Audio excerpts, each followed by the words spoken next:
Amen. Amen. Si ma relation avec ma femme se limite à cette relation publique, je n'aurai pas d'enfant. C'est vrai. Et spirituellement, c'est la même chose. Si votre relation avec Dieu se limite à ce qu'on voit, vous n'allez rien produire. Zéro production. Et vous allez toujours être le même et vous ne serez jamais transformé. Vous ne pouvez être transformé que lorsque vous entrez seul dans la présence de Dieu. Jacob a renvoyé tout le monde et là, un homme est venu et a commencé à lutter avec lui. Et la Bible nous dit que, voyant qu'il ne pouvait le vaincre, au verset 25, cet homme le frappa à l'emboîture de la hanche. Et l'emboîture de la hanche de Jacob se démit pendant qu'il luttait avec lui. Il est en train de se battre avec lui. Et par la suite, nous avons vu que cet homme vraiment était une théophanie ou était une manifestation physique de Dieu. Parce que la Bible nous dit qu'il a lutté avec Dieu et il a été vainqueur, pour ne pas dire. Et il a été frappé à l'emboîture de la hanche. Pourquoi il l'a frappé à l'emboîture de la hanche? Oui. Jacob le fuir, il est sauvé de Dieu, verset 8. Il faut que l'ange a dit, c'est possible de sauver de Dieu, verset 8 dans la frontière. Ok. C'est Moi, je dirais plutôt le contraire. Parce qu'on voit que c'est Jacob qui ne veut pas le laisser aller. Mais moi, je dis, il le frappe pour que Jacob puisse lâcher prise. Parce que Jacob dit, je ne te laisse pas aller sans que tu ne m'aies béni. Et au fond, c'est Dieu qui le frappe. Ce n'est pas le diable qui le frappe. Parce que la bénédiction, c'est pas facile. C'est pour lutter. Oui. Et des fois, parce que des fois, ce que je veux souligner ici, c'est parce que des fois, nous donnons tout le crédit au diable. C'est Dieu qui l'a frappé. Et l'histoire d'un pasteur qui utilisait toujours cette histoire pour parler à son église, il dit, un jour, il est arrivé devant l'église, il trouve le diable assis sur le perron en train de pleurer. Le diable pleurait. Il dit, mais qu'est-ce qui se passe? Toi, tu pleures. Pourquoi tu pleures? Il dit, parce que ces pentecôtistes, ils sont là-dedans et tout le monde est en train de m'accuser. Même des choses que je n'ai pas faites.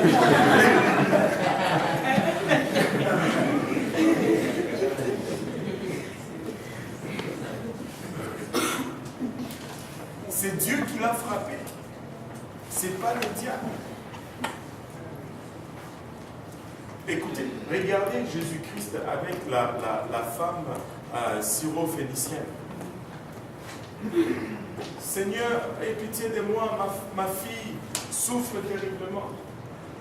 Je ne suis envoyé qu'à la maison, aux brebis perdues de la maison d'Israël.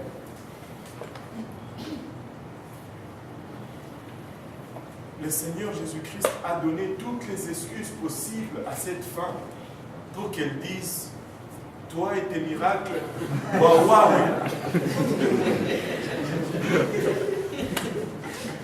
Tu sais, elle dit, aie pitié de moi. Et il dit, je ne peux pas prendre le pain des enfants et le donner aux chiens. Il vient de l'appeler chien.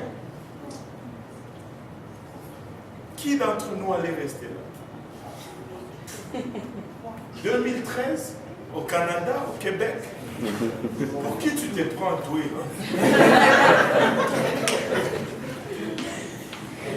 C'est ça la réponse. Mais elle dit, mais même le chien mange des miettes.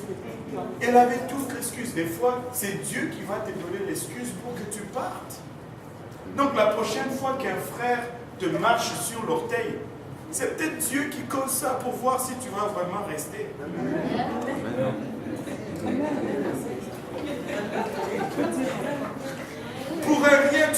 partir de l'église. Oh, l'autre m'a regardé, je pars. Non! Tu ne sais pas qui tire les ficelles.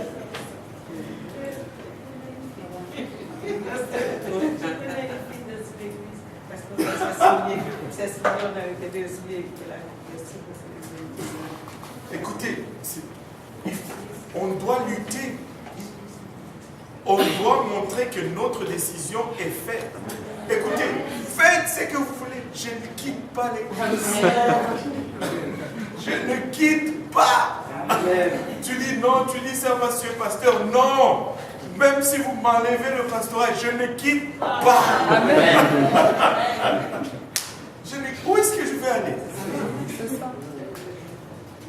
Où est-ce que Jacob allait aller? Esaü attendait avec des machettes. Il va aller chez Esaü. Jacob demeura seul, alors un homme lutta avec lui jusqu'au lever de l'aurore. Voyant qu'il ne pouvait le vaincre, cet homme le frappa à la moiture de la hanche. Donc cet homme ne pouvait vaincre Jacob. Et il le frappe à la moiture de la hanche. Et la moiture de la hanche, ça devait faire extrêmement mal. Et l'idée là-dedans, c'est que la douleur fasse qu'il lâche prise. Mais malgré la douleur, Jacob n'a pas lâché prise. Deux fois, tu vas être pressé à une place. C'est pour que tu lâches ailleurs. Mais ne lâche pas. Regarde ton voisin, dis-lui, ne lâche pas. Ne lâche pas. Ne lâche pas. Regarde, ne frappe pas la voiture de l'ange. Mais la voiture de l'ange de Jacob s'est venue pendant qu'il était avec lui. Et là, l'homme il dit, laisse-moi aller car l'aurore se lève. Et Jacob répondit, je ne te laisserai point aller que tu ne m'aies béni. Oh, je me suis saisi de Jésus-Christ. Peu importe, je ne le laisse pas. Qu'il vienne des tempêtes, que Marisa ne chante pas la chanson préférée, je ne laisse pas Jésus-Christ. Des fois, on laisse tomber pour des choses ridicules. Des choses qui ne vont même pas compter 2 jours après. Odell m'a dit ça.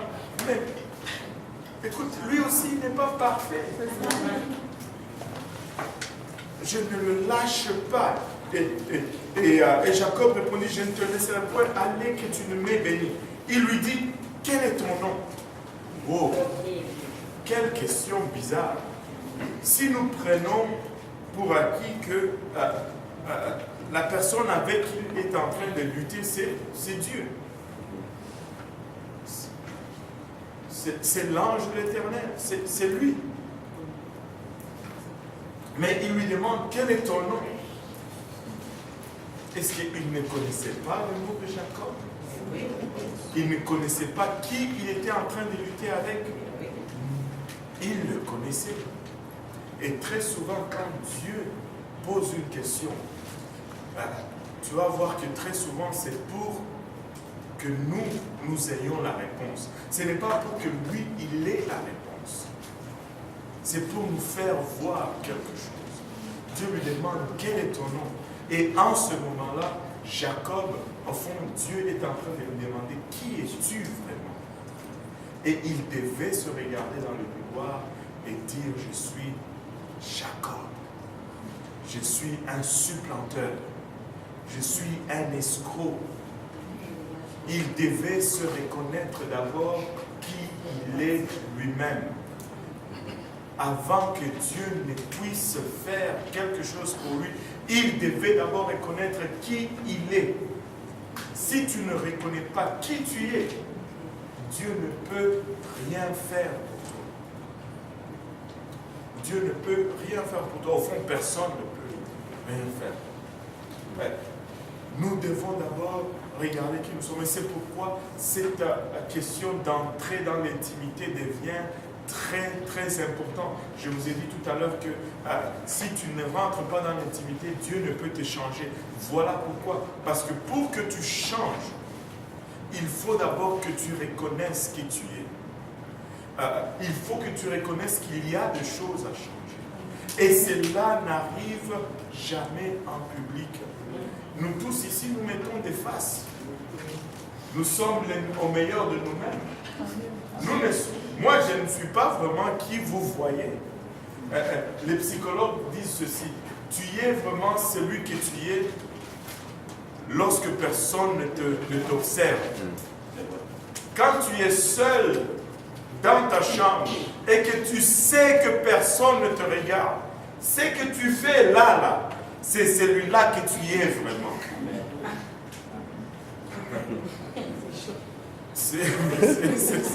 C'est celui-là que tu es vraiment. Et c'est quand ce toi intérieur est exposé que Dieu peut te changer. Amen. C'est pourquoi entrer dans la présence de Dieu, dans cette intimité devient très important. Parce que là, tu es sincère. Tu ne vas pas prier un discours quelconque parce que bon, le frère Simplice est à côté. Oh Seigneur. Mais non. Là, il n'y a personne pour t'écouter. Et Seigneur, j'ai flanqué la chose. Aie pitié de moi. Il n'y a pas de gêne. Il n'y a pas de gêne. Et quand tu es seul, si tu ne pries pas, ben, tu sais que c'est ça toi vraiment. Amen. Quand tu es seul, si tu n'adores pas, tu sais que c'est ça tout le toi réel. Ce n'est pas seulement le dimanche soir. Mais quand tu es seul, c'est plus faire la différence entre un cadavre et toi. Mort complètement. Non. Quand tu es devant tout le monde, oh, les larmes vont même couler. Quand tu es seul, dur.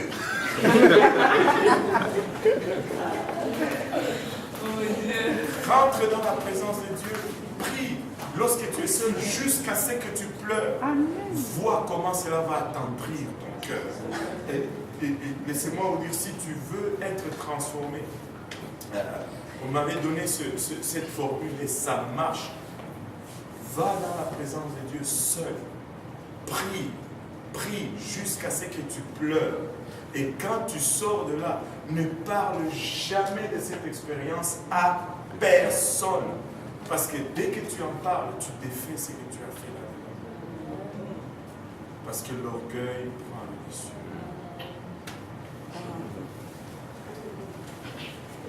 Nous devons entrer seuls dans la présence de Dieu. Et nous devons savoir toucher Dieu lorsque nous sommes seuls.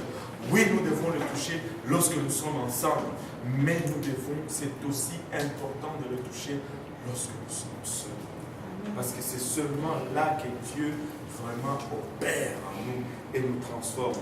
Et Jacob dit, je suis Jacob.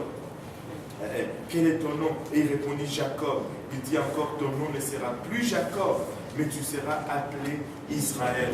Quand il a reconnu ce qu'il était, Dieu a pu le changer. Car tu as lutté avec Dieu et avec les hommes, et tu as été vainqueur. Et Jacob l'interrogea en disant, fais-moi, je t'ai pris connaître ton nom. Il répondit, pourquoi demandes-tu mon nom? Et il le bénit là. Jacob appela ces lieux du nom de Péniel. Car il dit, j'ai vu Dieu face à face et mon âme a été sauvée. Et Jacob a appelé à ces lieux-là du nom de J. Péniel. Enfin, je veux dire Péniel.